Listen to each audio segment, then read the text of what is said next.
Good morning, America, and welcome to the Omaha, Nebraska Environmental News Show. I'm Brennan Ruby, and this is my co-host, Reddy. We are both professionals at environmental research on grasslands, and we are here to present for you several factors that affect our biome.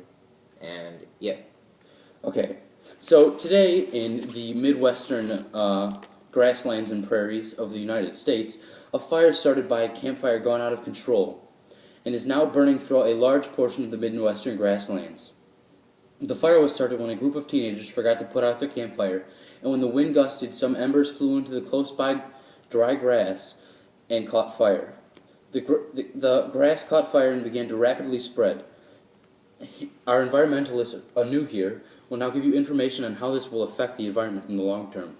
Alright, it'll affect the relative productivity by, well, in the grasslands, the dry mass is pretty consistent, even after the natural disasters that occurred, because a lot of the dry mass is actually underground, in the root systems of the grass. Since the majority of the dry mass is underground, the plants that currently inhabit the area quickly regrow after fires. Since there isn't much dry mass lost, the overall dry mass remains pretty constant. Very good, Anu. Did you know that fires are common in grasslands? I did not know that. And that the first lightning strike of the rainy season often set the grass on fire? Did you also know that temperatures in prairies can drop more than 100 degrees Fahrenheit, which is 30 degrees Celsius, from summer to winter? I didn't know that. Also, I find it interesting about the abiotic factors in this region. Sure. Can you explain some? Yes, I will. Professional? Okay, so in the Midwestern grasslands area, there's a very large amount of wind and very little rain and precipitation yearly.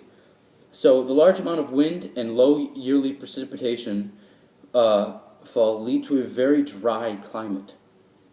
And this dry climate makes fire very common in this biome because of how quickly they spread. This abiotic factor causes the plants that are our strategists and grow quickly will grow back fast after the natural disaster and take up the limited space. However, the K strategists, such as large trees, won't grow back as fast because of the limited amount of space that is taken up by the grass and the our strategists, and also the limited amount of water in the area. And now for today's weather report. We have Brandon here, myself, giving you today's weather from Omaha, Nebraska. Okay, so far today we are looking at about 30 degrees here in Omaha, Nebraska, in the middle of the Great Plains, and are looking at a nice couple of days ahead of us with large amounts of sun and little rain. Every day this week we are expecting little cloud cover and little rain.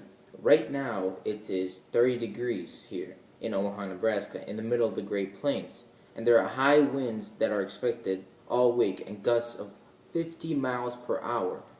Since the season is coming to an end, here are this year's averages.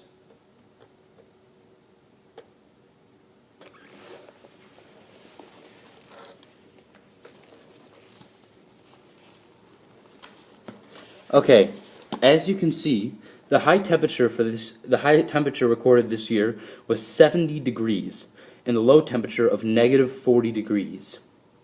The participation fall was 22 inches, and the average yearly participation range for the past 100 years has been 10 to 30 inches, so this falls right in the middle of that. The growing season this year for crops was 150 days, which falls right in the middle of the average yearly growing season range of 110 to 170 days. That's all for our weather, and now back to Anu. I'll explain about food webs and animals and how they interact in the environment. In this biome. In this biome. So here is some info.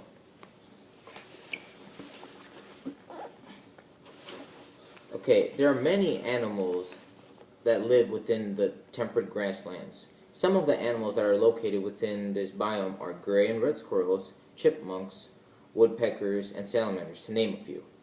there are producers and many consumers that contribute to the biome. That's very important as a whole in the biome, so they can work together. And the main producer in this biome would be grass. Yeah, would be grass, which are non-woody plants. And you can see they provide photosynthesis and sugars and nutrients for many of the organisms and consumers that live in the biome. And small shrubs and bushes. Yeah. Yep. And some of the primary consumers are, for example, falcons, hawks. They eat maybe salamanders, rabbits, and after that, there's decomposers like worms, which are which you get their nutrients from dead organisms, like when a falcon or hawk eats an organism. There's the dead remains that are left with it. Well, that they get the decomposers get, like bacteria and such, get nutrients from the dead remains of the organism And put them back into the ground. Yeah. And there are a very large number of decomposers in this area, causing a very rich and nice soil for the grass. Yeah. And so basically, the biome that we are looking at in the region is the grasslands is the United States grasslands. And as you can see by this map, the grasslands, which are the green section of the United States map along this area, Yeah, right there. consist of North and South Dakota, Minnesota, as low as Texas, Oklahoma, and the middle of the United States. Yep. Other areas around the world that include this same biome include small parts of South America, and small parts of Africa, in southern Africa, and then a large region in Asia, towards China and towards Western Asia, near Europe. And this concludes our newscast for today. But be sure to join us next week for our next biome talk. Yep.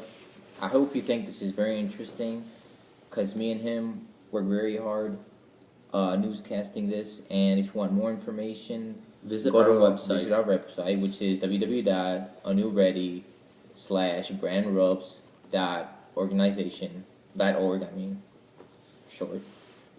And So, see you next time. See you next time.